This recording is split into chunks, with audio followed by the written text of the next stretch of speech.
That too. Give us your room.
we ought to all remember all those children that have passed away, all the parents.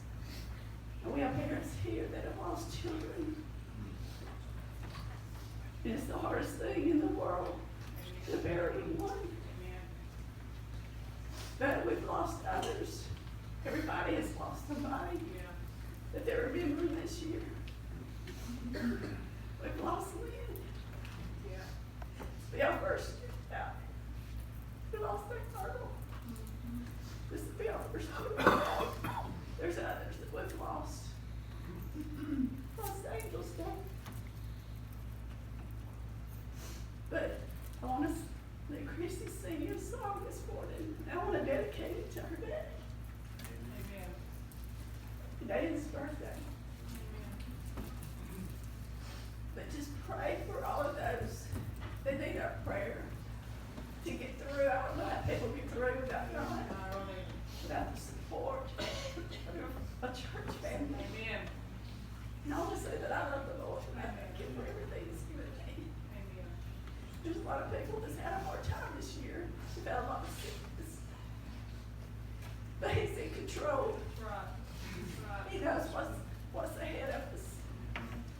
He knows what we need. Right. I would like for her to sing y'all a song. Amen.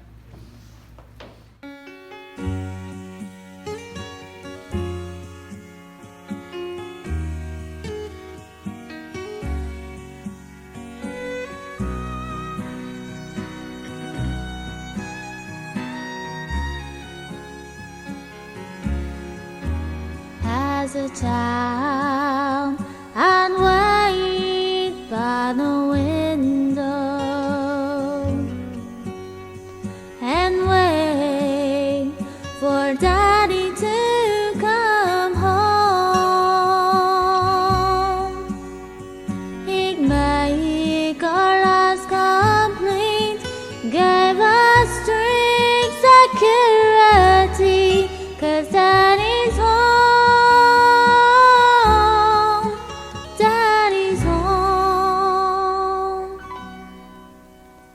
Now Daddy's home with Jesus.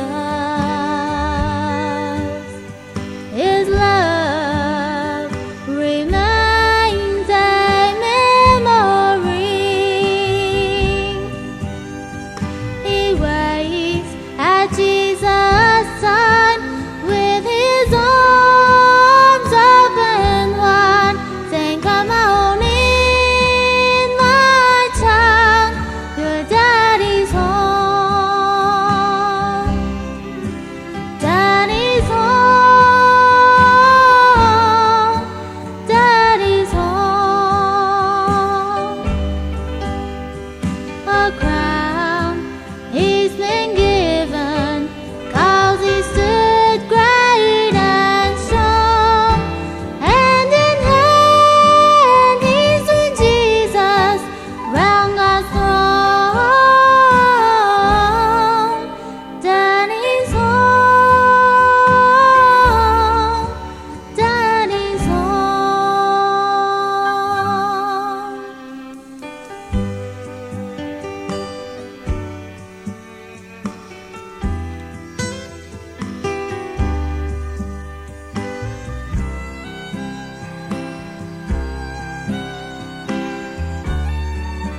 to be with the Lord this year, 20 years ago, 50 years ago.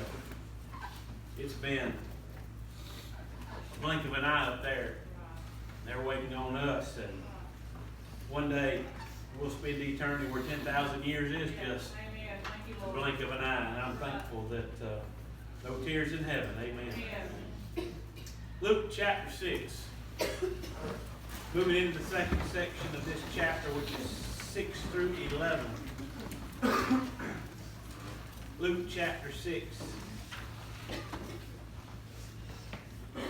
6 through 11.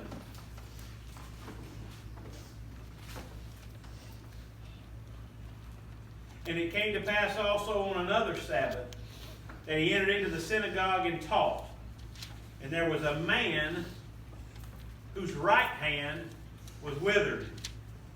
And the scribes and Pharisees watched him, whether he would heal on the Sabbath day, that they might find an accusation against him. But he knew their thoughts, and said to the man which had the withered hand, Rise up and stand forth in the midst. And he arose and stood forth. Then said Jesus unto them, I will ask you one thing. Is it lawful on the Sabbath days to do good or to do evil? To save life or to destroy? And looking round about upon them all, he said unto the man, Stretch forth thy hand. And he did so. And his hand was restored whole as the other. And they were filled with madness, and communed one with another what they might do with Jesus. Let us pray. Lord, again, we just praise you today for the love and mercy and grace you've got for each one of us here this morning. Thankful, Lord, for your word as we open it. Pray that our hearts would be open to that word. Lord, that we would allow it to come into our lives and transform us. Lord, thankful that your word has everything we need. Your Holy Spirit's here today. And Lord, that whatever needs might be in the house today, you can meet them. So I pray, dear Heavenly Father, Lord, that we would just be obedient and trusting in you. In Jesus' name, amen. Last week, when we looked at the first section of this chapter, we started with this idea of looking at the Sabbath days as it's recorded here in Luke's Gospel, but also recorded in Matthew's Gospel and Mark's Gospel. We believe it to be successive Sabbath days. It doesn't say that, but it just kind of makes sense that since it's also written that way in Matthew, Mark, and Luke, that it probably was one Sabbath day to the next Sabbath day to the next Sabbath day. We don't know that for sure. All Luke does in his detailing of it in verse 6 is it came to pass also on another Sabbath. So the only distinction there, it's not the same Sabbath as we talked about in verses 1 through 5, but it's another Sabbath. But it very well could be that it was actually the very next Sabbath day.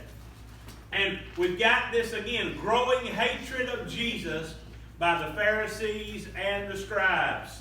They hate him. So much so that they're to the point now that they want him dead. About as bad of a hatred as you can get. And the only reason that they hate him is because he calls them out for who they are. He calls them out for being proud, self-righteous people who think because of what they do and their idea that they keep the law and that they are righteous, that they deserve heaven and other folks that don't. And that they have no clue that there is no self-righteousness that gains you salvation. And Jesus is calling them out for that, constantly reminding them that their pride is in the way of them really having true salvation. So they hate him. They can't stand him. They're watching, as the text says here, just trying to get him on anything they can get him. Now, I've used this illustration before, and I said this then. Please do not take this the wrong way. It's just the illustration, and I think it makes perfect sense if you follow along with the news. President Trump is as a sinful man as anybody there is, and I'm a sinful man, and you're a sinful man or woman. We're all sinful. But the idea of how he got elected by common folks like us to go to that place and drain it of all the elite and people that think they're just better than everybody else. And now because of what he's doing, they all hate him, and they're all watching him, and they're all trying to do everything they can do to kill his presidency. It's the same idea. He rubs them the wrong way, and they hate him. Jesus rubbed the Pharisees and the scribes the wrong way, and they hated him. But they didn't just want to kill Jesus' ministry. They wanted to kill him completely. They wanted him dead. They wanted him out of the way. And so it's kind of that same idea, and I think that kind of helps us really understand what's going on here. Again, I did not compare. Bowden has got on me every time to go out comparing Saban to Jesus. I ain't comparing Saban to Jesus. I ain't comparing the president to Jesus. Just the illustration of what he's doing. He's calling them out, and they hate him. And they've come to a place where they're going to try to get him again. He's come to the synagogue, as was his custom. And he's in the house, and they are there watching him. It's the Sabbath day. I'll remind you of last week. On the Sabbath day, as he and the disciples were coming through the fields, they had gotten some corn and rubbed it together and gotten all the chaff off and ate some of the corn, and boy, they got called out for it. Can't do that. Why do your disciples do what they're not supposed to be doing on the Sabbath day? You remember that Jesus calls them out, and he tells them, he said, the Sabbath was made for man, not man for the Sabbath. I won't go back through, but we can talk about all the laws they had come up with and added to, when in reality, all the Old Testament says, remember the Sabbath day and keep it holy. It was made as a day of rest and a day not to work. All the other stuff had got added to, had got put in by these elitists, by these folks who thought they knew better than everybody else and thought that they were the end-all, be-all as it came to Old Testament Scripture and the law. So here we are on another Sabbath. And they know they're watching Jesus to see if they can figure out exactly what he's going to do. So in the text, it came to pass also on another Sabbath that he entered into the synagogue and taught. And there was a man whose right hand was withered. So we got a man whose hand is withered. It's the same idea of a piece of fruit or a vegetable that has dried up and died. So we can get that idea. It's the same root word. It has withered up. Now, the other Gospels just say his hand. Luke is, again, the physician. He's the detail guy. He says it's his right hand. Now, I don't know how many left-handed folks we got in here, but I think we can agree the majority of everybody sitting here is probably right-handed. And to have your right hand withered, statistics tell us it was probably a good bet that was his strong hand, and that was the hand he would have used for everything, and now it's withered and it's no good. Church history goes in to tell about that they know this man was a blacksmith and that he had lost his job because of it. Well, we don't have that in the Bible, so we don't know what he did. But I can almost say for certain, since Luke does bring out the fact it's his right hand that's withered, that was his dominant hand, and that has cost him a lot. Whether it was his job, whether it was the easiness of just life and living. And anybody in here that's ever had a severe injury or something happened to you that keeps you from being able to function with that, you understand it. If you hadn't, you just got to imagine it, and you don't know till you ain't got it. But he didn't have the use of that right hand. It was withered. And so verse 7 says the scribes and the Pharisees watched him. They watched him. What's he going to do? They know there's a man there with a withered hand. They know he's been healing folks. They know he's been forgiving sins. Remember, we just had that. They know that he's been casting out devils. So they're watching him. Well, ain't no different than today. Right. Notice what it said? Didn't say they was listening to him. Didn't say they heard the words he was teaching. Because it said that he went to the synagogue and he taught. He wasn't just sitting there. He was teaching this day at the synagogue. But instead of listening to him and his words. They was watching him and trying to find him wrong. I wonder how many folks sit in church today. Oh, of course not here. We know it's not here. Don't hear the words. Don't hear the sermon. Don't hear the message. They just watch it, folks. Yeah. Yeah. Seeing what they can find wrong and what they can pick out. That ain't us, amen. Amen. Ain't nobody here doing that. I see. I probably shouldn't say this. Let me move over here while I say it. Told you I spoke at the school a couple weeks ago.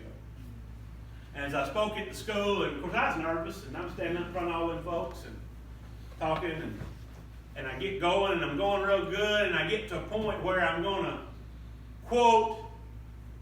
not quote, but reference an Old Testament prophet. And as soon as I got to that point, old devil got in my mind, and I couldn't remember which one. I couldn't remember if I was supposed to say Jeremiah or Ezekiel, and I didn't have it right there, and I was going, so I just went. And I said Ezekiel. After everything was over, going into the cafeteria, one of the professors walked up to me and said, "You were wrong about that. That was Jeremiah, not Ezekiel." I said, "Well, did I say Ezekiel?" I knew I said Ezekiel. Did I say Ezekiel? He said, "Yeah, you did." I said, I meant Jeremiah. I'm sorry about that. I'd just go. Then the old human side was, "You something we could just do." You have to bring that up. And of all things, last Monday I got to work and I was with the girls doing a workout, and one of my girls told me, "Hey," he was a chemistry professor. I'm not going to say his name. Said, "Hey, did you hear Professor got fired last Friday?" And I smiled. I shouldn't have smiled. But he was listening, but he was trying to pick something out, you know.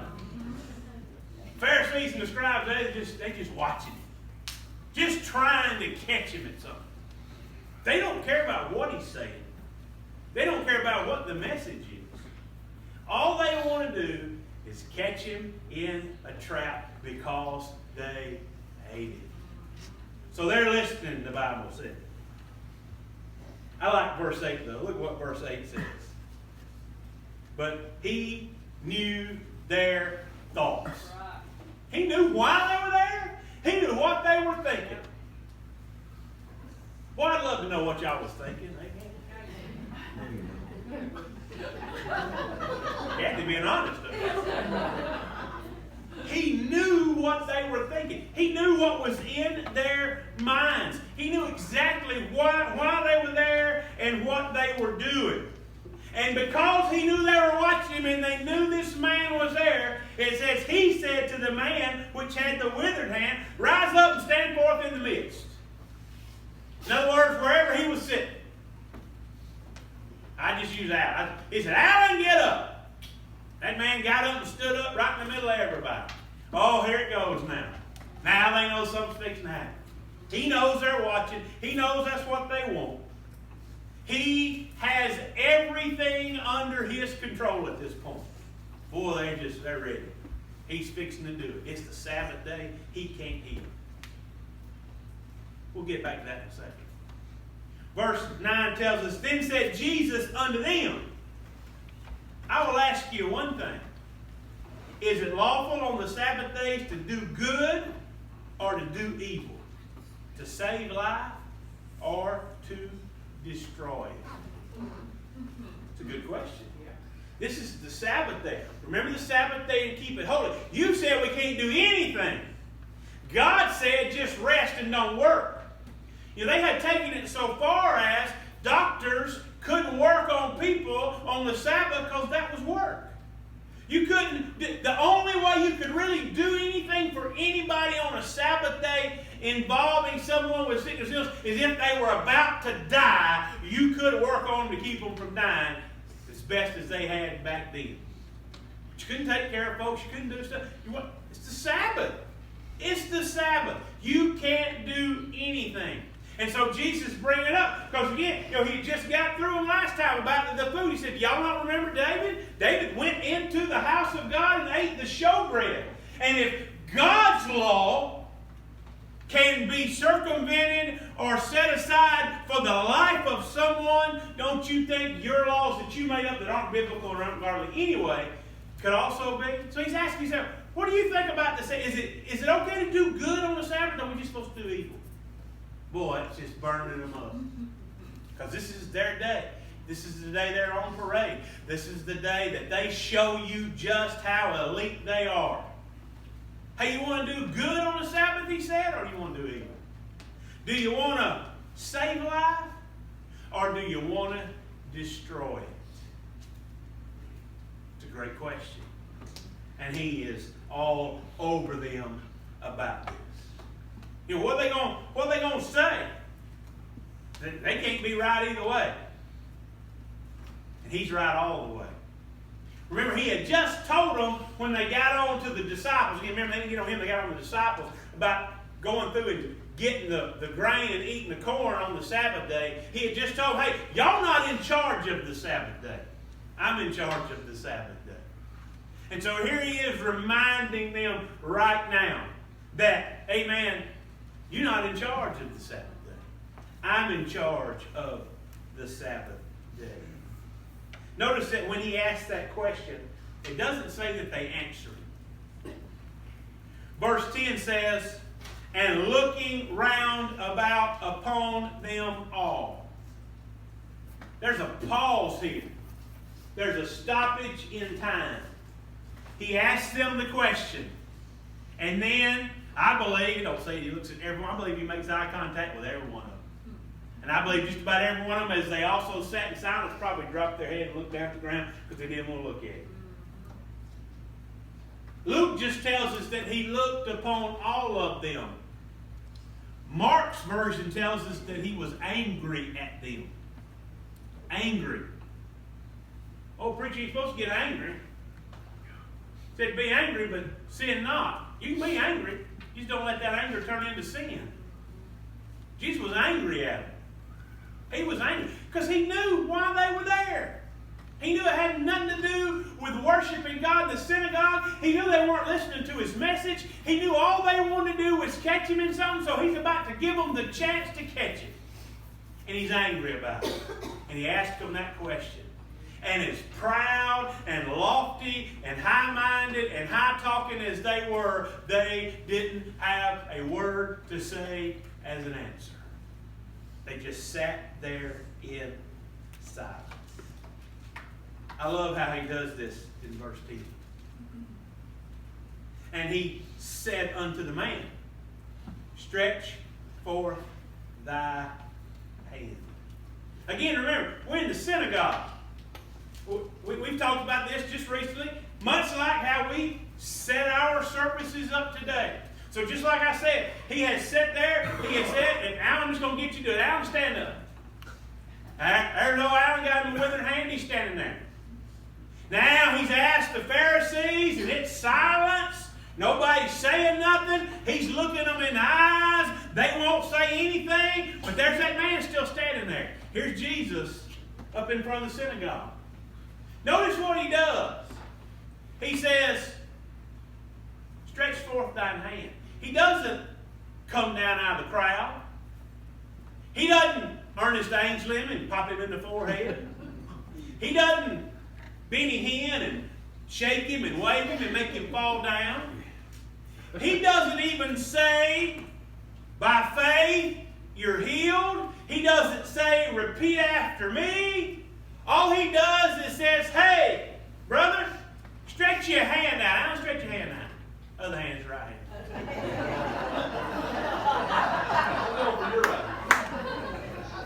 All he did was stretch his hand, and immediately the withered hand that he stretched out became whole. Thank you. Became whole immediately. He didn't speak anything. He didn't say, by thy faith be healed. He didn't walk down and touch him. Now, again, throughout the New Testament, we get times where he would heal by touching, times where he would heal by speaking, healing. He didn't do anything except tell the man to stretch his hand out. The man stretched his hand out. And can you imagine? Now, a withered hand's visible. You can see it's withered. And it became whole. Luke said, exact words, it was restored whole as the other. It turned out to look just like his left hand, didn't have nothing wrong with it. And it happened in front of all of them. Amazing. Don't miss the amazing part of the healing here. Just stretch your hand out. We don't but it ain't withered no more. Amen. We don't know how long he's been without use of it, but he had full use of it again. You would think that the Pharisees and the scribes would see that, because you can't miss it, and you can't deny it. They would see that healing take place and say to themselves, you know what? There must be something about this fellow. He must be from God. He must be. Because again, the whole argument has been either he is the Son of God or he's a blasphemer because of what he's been doing. You would think at some point in time, they're sitting there and they would begin to say, he really must be from God. But the text tells us, Luke's the only one that puts it this way in verse 11, that they were filled with madness. Madness. Well, we know there's mad, but we get madness, craziness, absolutely deranged, to the point that they began again to commune with each other about what they could do to get rid of Jesus. I mean, just flatly denying the miracle they've just seen. Just making them hate him and rage more against him. Again, Luke's version tells us, Mark's version tells us that they went to the Herodians and began to ask them to help them to figure out a way to get rid of him. And you say, what does that mean? Does that mean they hated the Herodians? They hated him. They wouldn't be caught dead near them, but they needed some help now. They knew they could get them on their side to hate Jesus, so they even started communing with folks they would have never communed with before. All because they hate Jesus. Blind by their hatred and blinded by the devil himself. How blind can they be? Paul wrote this to the Corinthians. But if our gospel be hid, it's hid to them that are lost, in whom the God of this world, little g, God of this world, hath blinded the minds of them which believe not, lest the light of the glorious gospel of Christ, who's the image of God, should shine unto them. The devil had them blind. And I believe most of them here stay blind the rest of their life. Go over in Acts and you'll see in Acts that there are some Pharisees who do come to the knowledge of Christ and who do receive the glorious light of the gospel. So we don't know if any of those might have been sitting here today. But I guarantee this, if they stayed blinded, they went to hell. They lifted up their eyes in torments. How could they be so blind? I asked the same question about Shannon today. How can there be so many blind folks? How can, at a time like this, we have empty pews and empty spaces and so many folks in our community and our family, friends, who are blinded to the gospel of Jesus Christ and who have nothing to do with it and want nothing to do with it? How at this time? You'd think of all times, during this season, at least there'd be folks thankful enough they'd want to come and worship him. But they don't because they don't know him. And because they're blinded to it. Which falls on us to carry out that glorious gospel and continue to let it shine in us and share it with folks. This time of year, saddest time of the year for folks, as we've already mentioned, because you're going through holidays, you got loved ones, you miss them and the memories. But it's also a sad time for folks because they don't understand what the real meaning of Christmas is because they don't know who Christ is. And as we go out day to day, throughout all the things that we go through and all that's happening, just to be able to try to share the glorious light of the gospel with people. To let them know that we know who Christ is. That Christmas is named after Jesus. Y'all know how I am. It ain't Xmas. It's Christmas. So as you go out, you're going to be busy. What's going to be going on? Remember why you're out there. Remember what this season really is. And share the gospel. Because there's so many folks who are blinded by the devil. There are folks who can't even enjoy this season because there are so many Christians out there enjoying it. And they just hate us. Pray that the light of Jesus will shine on them. And do our part in every way we can to let that light shine. Amen. Let's stand. Wow. Who's singing? Who's in the back? Brad, you gonna come lead it? Let's have a verse of invitation. Open the altar up. While Sandra comes to play, Brad comes to lead.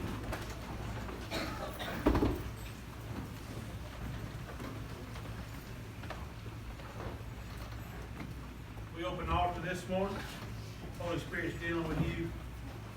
If you'd like to pray, we'd love to pray with you this morning. While Brad leads. 388, the church hymn. 388, amen. At the bottom.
Play break stay at 4 o'clock, grab me preaching for us tonight.